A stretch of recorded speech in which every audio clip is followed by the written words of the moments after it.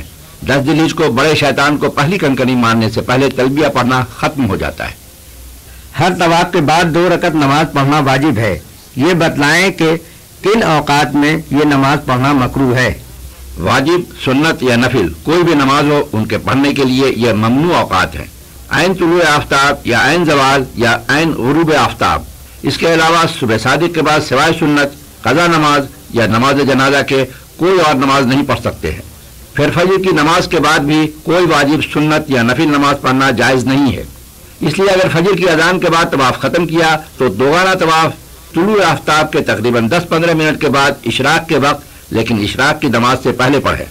اسی طرح عصر کی نماز کے بعد کوئی واجب یا نفل نماز پڑھنا منع ہے۔ اس لیے اگر عصر کی نماز کے بعد طواف کیا تو 2 رکعت واجب الطواف مغرب کی فرض نماز کے بعد لیکن سنت سے پہلے پڑھیں۔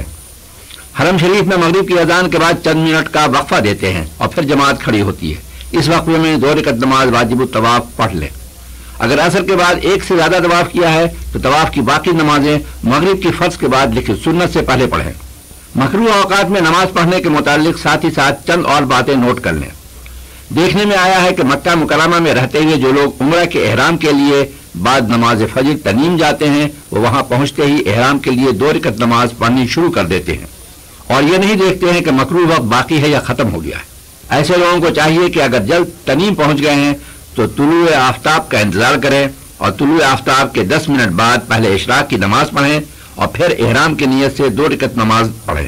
اسی طرح عصر کی نماز کے بعد مکروہ وقت میں احرام کے لیے نماز نہ پڑھیں اور مغرب کی اذان کا انتظار کریں، لیکن اگر چاہیں تو بغیر نماز کے احرام کی نیت کر کے تلبیہ پڑھ لیں اور مکہ مکرمہ آ کر عمرہ کر لیں۔ احرام کے لیے نماز سنت اور مستحب ہے، واجب اور شرط نہیں ہے۔ اکثر لوگوں کو یہ کہتے سنا ہے کہ حرم شریف میں ہر چیز جائز ہے، مکروہ وقت میں نماز پڑھتے ہیں اور منع کرنے کے باوجود نہیں مانتے ہیں۔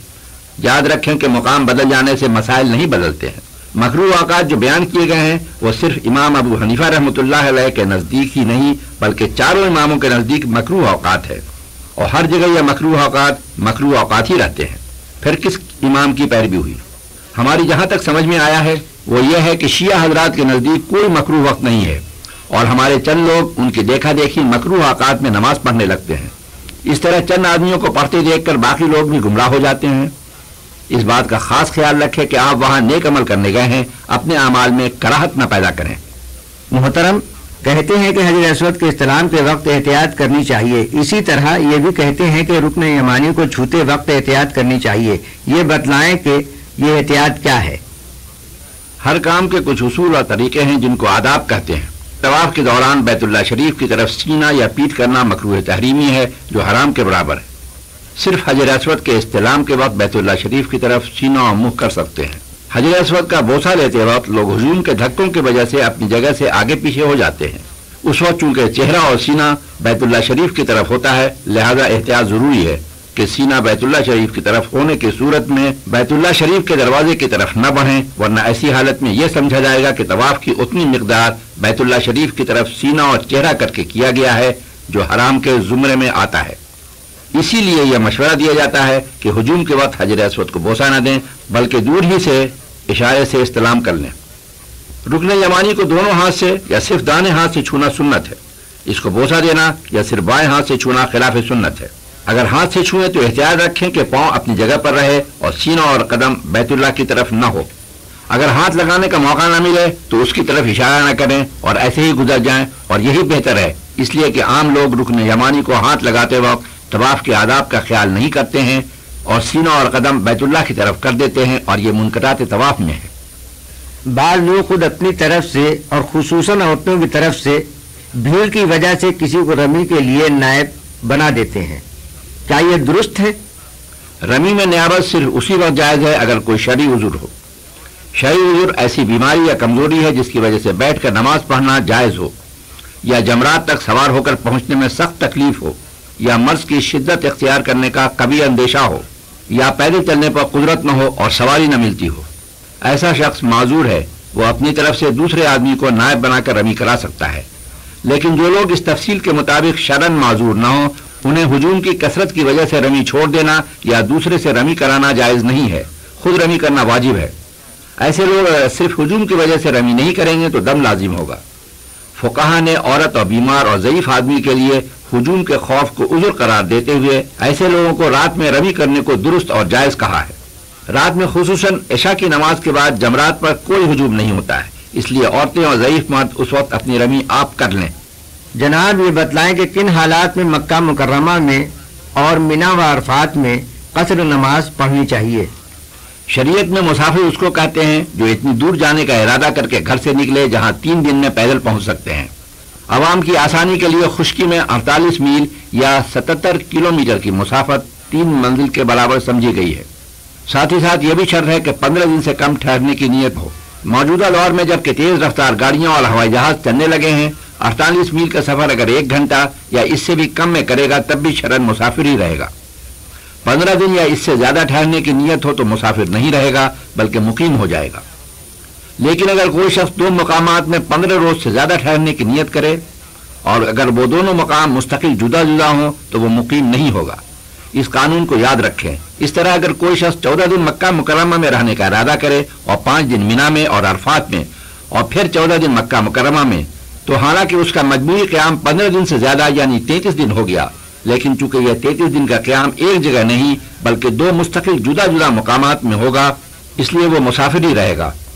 پس جو حاجی مکہ مکرمہ میں ایسے وقت پہنچا کہ 8 ذی الحجہ تک 15 روز سے کم ہے تو وہ مسافر ہی رہے گا، اور ایسے شخص کو مینا اور عرفات اور مزدلفہ میں قصر نماز پڑھنی ہوگی، یعنی ظہر، عصر اور عشاء کی 4 رکعت فرضوں کے بجائے 2 رکعت فرض پڑھنی ہوگی۔ فجر، مغرب اور وتر میں کوئی کمی نہیں ہوتی ہے اور یہ تینوں نمازیں بدستور پڑھی جاتی ہیں۔ سنت اور نوافل میں بھی کوئی کمی نہیں ہوتی ہے۔ خیال رہے کہ مسافر کے لیے ظہر، عصر اور عشاء کی فرض نمازوں کو پورا یعنی 4 رکعت پڑھنا گناہ ہے۔ ہاں اگر بھول کر پڑھ لی اور دوسری رکعت میں قاعدہ کر لیا تو 2 رکعت فرض اور 2 رکعت نفل ہو گئیں، لیکن سیدھا سہو کرنا ہوگا۔ اگر غلطی سے پوری 4 رکعت پڑھ کر سلام پھیر دیا اور گفتگو کر لی اور اس طرح سیدھا سہو کا موقع نکل گیا تو یہ 4 رکعتیں نفل ہو گئیں، اس لیے فرض نماز اثر نو پڑھے۔ حرمین شریفین میں مقیم امام نماز پڑھاتا ہے، اس کے پیچھے مسافر ہو تب بھی پوری 4 رکعت پڑھنی ہوگی۔ بہت سے حجاج اپنی ناواقفیت کی وجہ سے مقیم امام کے پیچھے 4 رکعت والی نماز میں 2 رکعت پر سلام پھیر دیتے ہیں، یہ غلط ہے اور ایسا کرنے والی کی نماز نہیں ہوگی۔ اگر امام مسافر ہو تو قصر کرے اور مقتدی اگر مسافر ہوں تو وہ بھی قصر کریں، لیکن جو مقتدی مقیم ہو وہ امام کے سلام پھیرنے کے بعد باقی 2 رکعتیں پوری کریں۔ مینا، عرفات وغیرہ میں اگر اپنے خیمے میں نماز پڑھ رہے ہوں تو نماز شروع ہونے سے پہلے معلوم کر لیں کہ امام مقیم ہے یا مسافر۔ حضرت یہ بتلائیں عرفات اور مزدلفہ کے علاوہ کسی اور جگہ بھی 2 نمازیں جمع کر کے پڑھی جا سکتی ہیں یا نہیں؟ عرفات میں صرف مسجد نمرہ میں ظہر اور عصر کی نماز کو جمع کر کے ظہر کے وقت پڑھتے ہیں اور مزدلفہ میں مغرب اور عشاء کی نماز کو جمع کر کے عشاء کے وقت پڑھتے ہیں۔ یہ حکم صرف عرفات اور مزدلفہ کے لیے ہے۔ دیکھنے میں آیا ہے کہ بعض لوگ سفر میں ظہر اور عصر، مغرب اور عشاء جمع کر کے پڑھ لیتے ہیں۔ حنفی مذہب میں ایسا کرنا درست نہیں ہے، لہذا ایسا ہرگز نہ کریں بلکہ ہمیشہ اور ہر جگہ ہر نماز اس کے وقت پر پڑھیں سوائے عرفات اور مزدلفہ کے، جس کے متعلق ابھی بیان کیا جا چکا ہے۔ اس کے علاوہ تمام سال میں کسی جگہ بھی نماز ملا کر پڑھنا جائز نہیں ہے۔ مدینہ منورہ کے سفر میں بھی 2 نمازوں کو ایک وقت میں جمع نہ کریں اور اس کا بہت خیال رکھیں کہ ہر نماز اس کے وقت میں پڑھی جائے۔ سننے میں آیا ہے کہ عرفات میں بعض ایسے لوگ جو مسجد نمرہ میں نہ جا سکے انہوں نے اپنے خیمے میں سامنے ریڈیو کھول کر رکھ دیا۔ مسجد نمرہ میں امام نماز پڑھا رہا تھا اور جس کی آواز ریڈیو پر آ رہی تھی اس کو امام تصور کرتے ہوئے اس کی آواز پر اس کی اقتدا میں نماز پڑھی۔ اچھی طرح نوٹ کر لیں کہ اس طرح نماز نہیں ہوتی ہے۔ اگر آپ کے گروپ میں کوئی عالم نہیں ہے تو گروپ میں جو شخص سب سے عمر رسیدہ اور باشرہ ہو اس کو امام بنا کر اپنی جماعت آپ کریں۔ اگر کوئی شخص امام بننے پر راضی نہ ہو تو پھر ہر شخص اپنی نماز الگ پڑھے، لیکن کسی حالت میں کسی جگہ بھی صرف ریڈیو یا لاؤڈ اسپیکر کی آواز پر نماز نہ پڑھیں۔ جناب یہ بتلائیں حاجی کو کتنی قربانی کرنی ہوتی ہے؟ آج کل کچھ لوگ کہتے ہیں کہ قربانی کے بجائے اس کی قیمت غریبوں کو دینا بہتر ہے، اس کے متعلق کیا فرماتے ہیں؟ حاجی کے لیے 2 قربانیاں ہیں۔ ایک حج کی قربانی جسے دم شکرانہ کہتے ہیں، یہ متمتع اور قارن پر واجب ہے اور مفرد پر مستحب ہے۔ دوسری قربانی عید الاضحیٰ کی قربانی ہے جو ہر سال واجب ہے۔ اس کے متعلق حاجی کے لیے یہ حکم ہے کہ اگر وہ مکہ مکرمہ میں 8 ذی الحجہ سے پہلے 15 یوم یا اس سے زیادہ دنوں سے مقیم ہے اور صاحب نصاب ہے تو اسے ایک قربانی امیر ہونے کی یعنی بقرعید کی بھی قربانی کرنا واجب ہے۔ خیال رہے کہ حج کی قربانی الگ ہے اور بقرعید کی قربانی الگ ہے۔ جو حاجی مسافر ہے یعنی اس کو مکہ مکرمہ میں 8 ذی الحجہ تک 15 دن نہیں ہوئے ہیں، اس پر بقرعید کی قربانی واجب نہیں ہے، لیکن قربانی کا ثواب بہت ہے، اس لیے اگر گنجائش ہو تو کرنا بہتر ہے۔ عید الاضحیٰ یعنی بقرعید کی قربانی وطن میں بھی کرائی جا سکتی ہے، اس لیے آپ حج پر روانہ ہونے سے پہلے اپنے گھر والوں کو ہدایت کر سکتے ہیں کہ بقرعید کی قربانی جیسے ہر سال ہوتی ہے اس سال بھی کرا دینا۔ اب رہا یہ سوال کہ قربانی ہی کی جائے یا اس کی قیمت صدقہ کر دی جائے۔ قربانی سے متعلق ایک حدیث ہے کہ جو شخص باوجود وسعت کے قربانی نہ کرے وہ ہماری عیدگاہ میں نہ آئے۔ یہ سخت تنبیہ ہے کہ جو شخص قربانی کی وقت اور حرمت نہیں کرتا اس کو عید کی نماز پڑھنے کا کیا حق ہے؟ مسلمان کی شان تو یہ ہونی چاہیے کہ اللہ اور اس کے رسول کے فرمان کے آگے سر تسلیم خم کر دے، نہ کہ اس میں چون و چرا کرے اور نئے اصول بنائے۔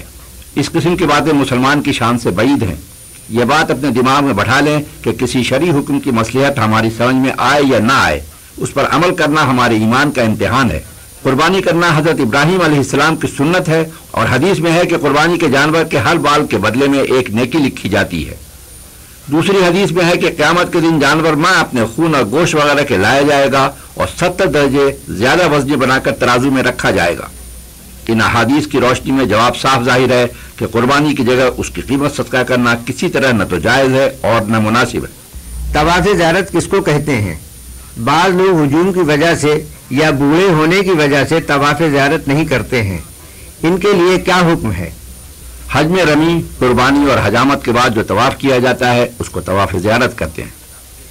اگر حج کی صحیح مینا روانہ ہونے سے پہلے نہ کر لی ہو تو اس طواف کے بعد صحیح بھی کی جاتی ہے۔ 10ویں ذی الحجہ کو کرنا افضل ہے اور 12ویں کے آفتاب غروب ہونے تک جائز ہے۔ اگر بلا عذر 12 ذی الحجہ کے بعد کیا تو تاخیر کی وجہ سے گناہگار ہوں گے اور دم بھی دینا ہوگا۔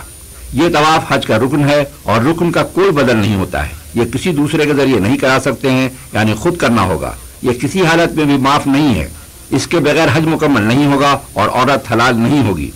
انتہائی افسوس کی بات ہوگی کہ کوئی اتنا روپیہ خرچ کر کے حج کے لیے جائے اور حج کو مکمل طور سے ادا کیے بغیر آ جائے۔ عورت اگر ماہواری سے ہو تو اس کو اجازت ہے کہ طواف زیارت کو مؤخر کرے اور جیسے ہی پاک ہو جائے فوری طواف زیارت کرے۔ ایک مشکل مرحلہ آ سکتا ہے کہ کسی عورت کو طواف زیارت کرنے سے پہلے حیض شروع ہو گیا اور اس کی روانگی کی تاریخ 14-15 ذی الحجہ ہے۔ حج کانفرنس میں حکومت پاکستان سے سفارش کی گئی ہے کہ ایسے لوگوں کو چند دن اور ٹھہرنے کی اجازت دی جائے اور یہ کہ جہاز میں بعد کی تاریخوں میں ان کی نشست تبدیل کر دی جائے۔ اس لیے عورت کو چاہیے کہ پاک ہونے تک وہاں ٹھہرے اور شرعی حکم کے مطابق پاک ہو کر طواف زیارت کر کے حج کو پورا کرے۔ سعودی عرب میں مقیم لوگوں کے لیے دوبارہ مکہ مکرمہ آنا کوئی مشکل نہیں ہے، اس لیے وہاں کی مقیم عورت کے ساتھ اگر یہ صورتحال ہو اور اس کے لیے مکہ مکرمہ میں فی الحال رکنا ممکن نہ ہو تو وہ بغیر طواف زیارت اپنے گھر واپس جائے اور پہلی فرصت میں عمرہ کا احرام باندھ کر مکہ مکرمہ آئے۔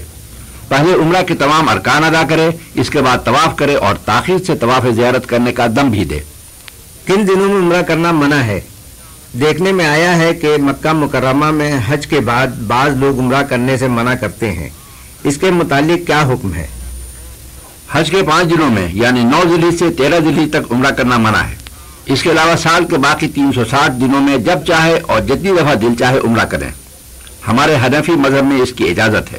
ہو سکتا ہے کہ کچھ لوگ وہاں آپ کو گمراہ کریں اور عمرہ کرنے سے منع کریں، بلکہ کچھ لوگ ایسی کتاب بھی دکھاتے ہیں جس میں عمرہ کرنا منع لکھا ہے۔ ان کی باتوں میں نہ آئیں اور اپنے حنفی مذہب کے مطابق افعال ادا کریں۔ صرف ایک بات کا خیال رکھیں، وہ یہ کہ ایک دفعہ عمرہ یا حج کا احرام باندھ لیا ہے تو پھر دوسرا احرام اس وقت تک نہیں باندھ سکتے ہیں جب تک کہ پہلے احرام کے تمام افعال ادا کر کے حلال نہ ہو جائیں۔ جناب والا یہ بتلائیں حج قران کے کیا معنی ہیں اور اس کا کیا طریقہ ہے؟ قران کے لفظی معنی 2 چیزوں کے ملانے کے ہیں۔ حج کے ساتھ عمرہ کو بھی شروع سے جمع کریں، یعنی عمرہ اور حج دونوں کا ملا کر بیک وقت احرام باندھیں تو اس کو حج قران کہتے ہیں اور ایسا حج کرنے والے کو قارن کہتے ہیں۔ نیت کرتے وقت یہ نیت کریں کہ یا اللہ میں عمرہ اور حج کے احرام کی نیت کرتا ہوں، ان دونوں کو میرے لیے آسان بنا دے اور قبول فرما لے۔ مکہ مکرمہ پہنچ کر عمرہ کا طواف ما رمل اور استوا کریں، اس کے بعد عمرہ کی صحیح کریں۔ صحیح کے بعد حجامت نہ بنوائیں ورنہ دم واجب ہو جائے گا۔ اس کے بعد اسی دن یا پہلی فرصت میں طواف قدوم کریں۔ طواف قدوم کے بعد حج کی صحیح کریں کہ اس کو اسی وقت کرنا سنت ہے۔ صحیح کے بعد حجامت نہ بنوائیں، احرام کی حالت ہی میں مکہ مکرمہ میں رہیں اور نفلی طواف خوب کرتے رہیں۔ نفلی طواف کے بعد صحیح نہیں ہوتی ہے، اس لیے نفلی طواف میں رمل اور استوا نہ کریں۔ 8 ذوالحجہ کو سورج نکلنے کے بعد اسی احرام میں مینا جائیں اور جیسے پہلے بیان ہو چکا ہے حج کے تمام ارکان ادا کریں۔ قربانی کے وقت یاد رکھیں کہ قران کی قربانی کی نیت کریں ورنہ قران کی قربانی نہیں ہوگی۔ اگر کسی دوسرے کے ذریعے سے قربانی کرائیں تو اس کو تاکید کر دیں کہ قران کی قربانی کی نیت کر کے قربانی کرے۔ حجامت کے بعد مکہ مکرمہ جا کر طواف زیارت کریں اور چونکہ حج کی صحیح پہلے کر چکے ہیں اس لیے صرف طواف کریں، اور چونکہ اس طواف کے بعد صحیح نہیں کرنی ہے اس لیے اس طواف میں رمل نہ کریں۔ جناب یہ بتلائیں جنایات کیا ہیں اور اس کے کیا معنی ہیں؟ جنایات جنایت کی جمع ہے۔ جنایت کا معنی ہے برا کرنا، اور شرعی نگاہ سے اس کے معنی ہے حرام فعل کا ارتکاب کرنا۔ حج کے بیان میں جنایت سے مراد وہ کام ہے جس کی حرمت احرام یا حرم کی وجہ سے ہو اور اس میں قصدن یا سہون کوتاہی کرنا۔ حرم کی جنایات یعنی جن امور کا حدود حرم میں کرنا منع ہے، خواہ وہ احرام کی حالت میں یا بغیر حالت احرام میں ہو، وہ دو ہیں۔ ایک حرم کے جانور کو چھیڑنا یعنی شکار کرنا اور تکلیف پہنچانا، دوسرا حرم کا درخت اور گھاس کاٹنا۔ احرام کی جنایات یعنی وہ چیزیں جن کا احرام میں کرنا منع ہے وہ یہ 8 ہیں۔